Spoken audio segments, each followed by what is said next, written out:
Kepolisian daerah Maluku mencatat adanya tindak kejahatan konvensional sepanjang tahun 2023 sebanyak 3.443 kasus.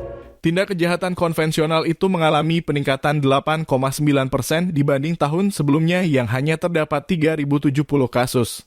Sepanjang 2023, kejahatan konvensional mengalami peningkatan sebesar 8,9%, yang mana pada 2022 terjadi sebanyak 3.070 kasus, dan 2023 naik menjadi 3.443 kasus. Kata Kapolda Maluku, Irjen Pol Lot Haria Latif, Rabu 31/2024. Dijelaskan, 5 kasus yang paling menonjol selama tahun 2023 yaitu penganiayaan, pencurian, perlindungan anak, kekerasan bersama terhadap orang, dan kekerasan dalam rumah tangga.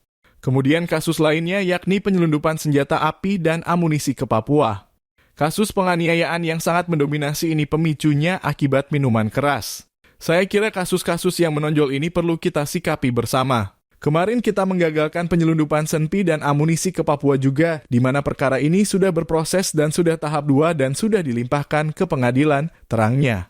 Selain itu, konflik antar warga Hitu dan Wakal Maluku Tengah juga masih menjadi atensi. Polda Maluku terus berupaya untuk melakukan perdamaian di antara kedua kampung bertetangga ini.